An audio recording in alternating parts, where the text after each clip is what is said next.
Bismillahirrahmanirrahim. Baik, kita masuk ke bab 221.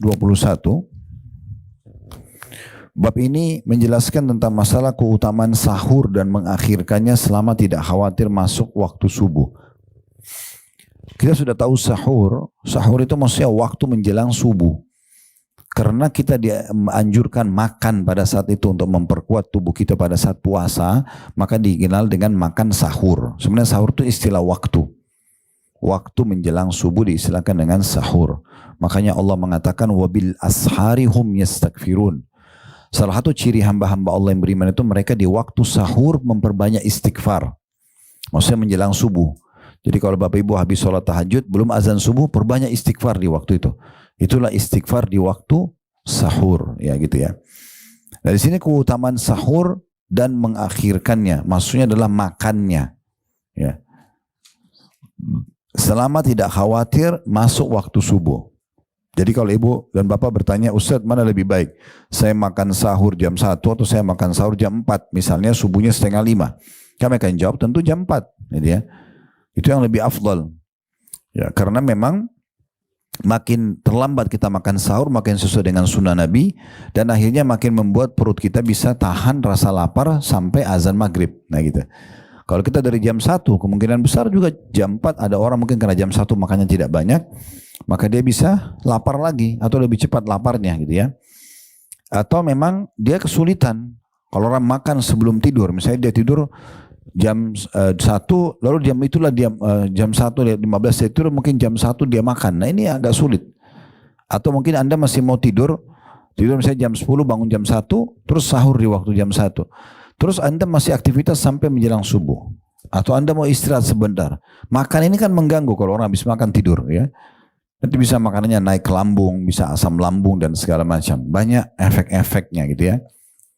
Dan yang tidak kalah penting perlu digarisbawahi, puasa itu terapi kesehatan. Jadi kalau Anda buka puasa dan sahur, bukan ajang balas dendam. Nah, ya. Banyak orang begitu pas mau buka puasa, semua berwarna-warni dibeli. Karena hawa nafsu, itu cuma nafsu mata saja. Ya, ya kolak, ya ini, ya itu, ya ini segala macam. Nanti buka puasa nggak bisa dimakan juga. Begitu juga dengan sahur. Sugestinya nggak usah bilang, oh saya nanti kalau nggak makan banyak, nanti saya lapar. Bukan begitu niatnya. Makanya Nabi SAW mengatakan sebaik-baik makanan seorang muslim pada saat buka dan sahur adalah kurma. Jadi gak perlu banyak-banyak gitu kan.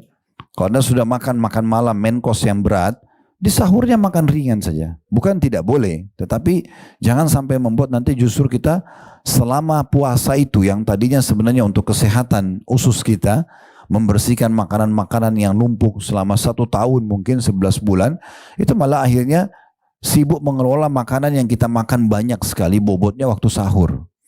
Belum lagi kita jadi malas beraktivitas ya, karena terlalu banyak makan sahurnya. Makanya sahur itu diringankan saja gitu ya. Kalau masalah tahan tidak tahan itu tergantung sugestinya. Ya.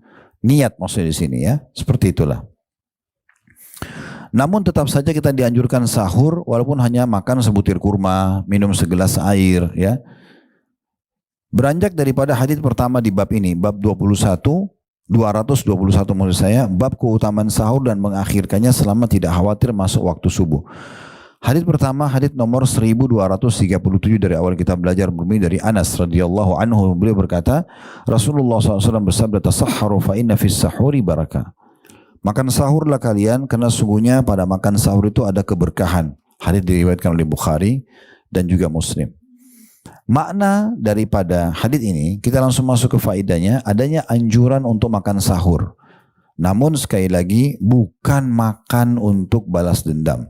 Banyak banget akhirnya membuat susah untuk beraktivitas selama sehari, atau bahkan fungsi puasa yang diharapkan justru kan kita kalau sedikit makan otomatis yang dikelola oleh tubuh kita lemak yang selama ini menumpuk itu akan lebih baik, lebih efektif. Tapi kalau kita makannya banyak di sahur, kita akan kerepotan karena yang dikelola lagi oleh usus kita selama kita puasa berapa belas jam, misalnya 12 jam, itu adalah makanan yang kita banyak makan di sahur tadi. Tapi kalau kita makannya secukupnya, justru kita beraktivitas dan kekurangan energi itu akan diambil dari tumpukan-tumpukan lemak dan sisa-sisa makanan yang ada yang mungkin menumpuk di usus kita. Nah seperti itu. Kemudian pelajaran yang kedua, bahwasanya di sahur itu ada keberkahan. Mana keberkahan? Kecukupan. Jadi kalau kita fahami makna ini berarti sebenarnya orang makan sedikit pun sama dengan orang makan banyak dari sisi keberkahannya. Artinya dia akan Allah buat cukup. Dengan hanya minum segelas air, dengan makan kurma itu sudah cukup sebenarnya. Allahu a'lam. Baik, hadis nomor 2 di bab kita. Hadis nomor 1238 dari awal kita belajar berbunyi dari Zaid bin Thabit radhiyallahu anhu. Beliau berkata, "Tasahharna ma'a Rasulillah sallallahu alaihi wasallam thumma qumna ila as-salati qila kam kana bainahuma qala qadru 50 ayah." Kami makan sahur bersama Rasulullah sallallahu alaihi wasallam, kemudian kami bangkit untuk salat. Zaid ditanya, "Berapa lama di antara keduanya?" Maka dia menjawab, "Seukuran membaca 50 ayat." Hadis ini diriwayatkan oleh Bukhari dan juga Muslim. Pelajaran dari hadis ini adalah yang pertama, kedudukan Zaid bin Thabit radhiyallahu anhu di mana beliau yang menyampaikan kepada kita tentang hadis ini ya, tentang bagaimana mekanisme makan sahurnya Nabi Muhammad sallallahu alaihi wasallam dan berapa lama waktunya gitu ya. Pelajaran yang kedua, ya bolehnya seseorang berbuka sahur dengan orang-orang yang dia anggap bisa bersahur bersama. Boleh di rumah, boleh di masjid ya. Itu boleh saja. Misalnya maaf, laki-laki masih bujang, dia bisa saja makan di kos-kosan atau dia makan di rumahnya, di masjid maksud saya bersama. Biasa kan ada juga orang yang menyumbang makanan sahur ya.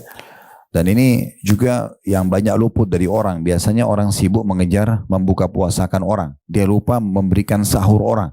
Sahur juga ini punya keutamaan tersendiri ya. Karena kalau dia makan, dia dapat pahala mengerjakan sunnah Nabi sahur, kita pun dapat pahala dia. Dan selama dia kuat berpuasa karena makanan yang kita kasih, maka kita juga panen pahalanya, gitu ya. Nah, cara yang paling baik adalah kalau mau nyumbang, sebagaimana sering kita kasih idenya, kita sudah bisa berikan 1 bulan, untuk 1 bulan penuh. Misalnya, nanti menjelang Ramadan, kita udah tulis semua nama-nama target keluarga-keluarga yang kita mau bantu, kita bantu berasnya misalnya. Ya udah berapa kita mampu, 10 kakak atau 1 yayasan yatim atau 1 pesantren. Kita bisa 2, 10, 100 ya itu terserah, itu bagus. Tapi kalau bisa dari sekarang di list, jangan nanti tiba Ramadan baru mencari mana nih target saya. Sementara pesantren sana sudah dipegang oleh orang ini, masjid ini buka puasanya semua sudah diambil orang. Dari sekarang kita datang ke masjid dekat rumah, Pak nanti tolong menjelang Ramadan semua air putih dari saya ya, gitu. Atau semua kurma saya akan kasih. Kira-kira berapa orang biasa buka puasa? Kalau pengurus-pengurusnya itu orang lama pasti tahu tuh. Ya, rata-rata masjid yang kami kirimkan kurma setiap tahun itu pasti dia punya list. Ini setiap buka puasa 100 sampai 200 orang misalnya, atau 150 orang. Kita udah tahu tuh satu hari kira-kira 1 kilo kurma, ya, orang makan maksimal 3 butir biasanya. Orang kalau buka puasa. Maka kita udah tahu 1 kilo bisa berapa orang. Maka kita bisa tahu 1 bulan itu kita harus nyumbang berapa kilo. Ya. Kurma tentunya tergantung kemampuan Anda. Ada yang dijual langsung kurma-kurma Mesir yang 10 kilo. Ada juga yang lebih eksklusif kita kurma ajwa, kurma sukari, macam-macam kurma yang bisa kita ini. Tapi intinya sebenarnya sih lebih cepat kita membuk itu lebih bagus. Ya. Keluarga-keluarga tetangga kita yang tidak mampu sudah kita list, kerabat-kerabat kita yang tidak mampu sudah kita list semua nama-nama mereka. Udah dari sekarang kita sudah rancang ya. Sehingga tidak kaget nanti di hari H baru kita sibuk mencari siapa yang menjadi target kita. Nah, ini harusnya, dan kita bayangkan ya kalau kita keluarkan dari sekarang nih. Sekarang saya transfer uangnya deh ke yayasan ini atau ke pesantren ini untuk buka puasa nanti ya. Berarti dari sekarang pahalanya sudah dicatat. Ya. Sampai nanti kalau dilaksanakan di Ramadan, maka pahalanya bisa sampai 10 dan sampai 700 kali lipat. Masih ingat hadis Nabi SAW kan, man hamma bihasanatin walam ya'malha, siapa yang niat mengerjakan satu perbuatan baik dan dia belum mengerjakannya, kutiba lahu hasanatun kamilah, dicatatkan baginya 1 pahala lengkap. Fa in amilaha, kalau dia kerjakan apa yang dia niatkan itu, kutiba lahu asyru adhaafiha, dicatatkan baginya 10 kali lipat. Ila sabamiyad di'fin, sampai 700 kali lipat. Ila adhaafin katsira, sampai bisa kelipatan-kelipatan yang banyak. Saya pernah berbagi tipsnya kan, bagaimana melipat gandakan pahala dalam ibadah itu ya. Kita ikhlaskan niat yang pertama, kemudian yang kedua kita marketingkan, pasarkan. Ada informasi masjid ini terima buka puasa, pesantren itu kajian, ada kajian di mana dan dibuka peluang untuk kita bisa mengundang orang. Apa aja lah kita sebar luaskan, itu kita marketingkan sehingga orang-orang juga ikut mengerjakan atau orang ikut sebar luaskan. Ini jadi banyak pahala kita. Jadi ibadah yang sama, waktunya sama, tapi kita bisa dapat pahala berlipat gitu ya. Dan yang ketiga mengemasnya. Ya, mengemas. Jadi makin bagus kita kasih orang, makin besar pahalanya. Jangan berpikir saya kalau kasih makanan dengan kemasan yang lebih bagus, lebih eksklusif itu tidak ada pahala ekstra. Sama aja dalamnya makanan nasi sama ayam. Enggak, kemasan yang kita niatkan pun di jalan Allah itu ada pahalanya sendiri. Beda, saya pernah kasih contoh, ingat ibu-ibu bangun sholat malam pakai mukena yang sudah ada, belum sempat dicuci 2-3 hari misalnya. Sedangkan ibu memang dari malam sebelum tidur udah siapin mukena itu sudah dicuci, dibubui minyak wangi, sejarahnya juga dikhususkan, pakai parfum, dan kena antara ibu sama Allah boleh pakai minyak wangi. Yang dilarang kan ibu kalau keluar rumah. Terus ibu sudah memilih surah tertentu yang mau dibaca, itu kan kemasannya. Maka pahalanya berbeda. Ya, ini kemasan sendiri punya pahala. Baik, kita kembali ke sini. Faedah pertama adalah kedudukan Zaid bin Thabit radhiyallahu anhu, karena beliau menginformasikan kepada kita tentang masalah mekanisme dan waktu sahurnya Nabi SAW. Pelajaran yang kedua, bolehnya orang sahur bersama orang-orang secara umum. Jadi kita boleh juga mengundang kerabat untuk sahur, bukan hanya buka puasa, ya. Apalagi kalau bersebelahan rumah atau kita mengirim makanan. Di sini Thabit sahur bersama Nabi SAW. Berarti Nabi punya rumah, Thabit juga punya rumah, ya. Atau Zaid punya rumah, Zaid bin Thabit. Tapi mereka pernah sahur sama-sama, gitu ya.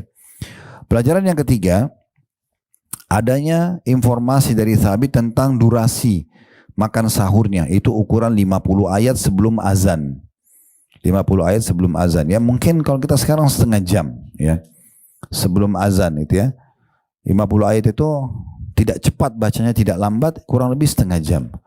Berarti ini waktu yang paling ideal kalau kita mau sahur. Ya, Allahu a'lam.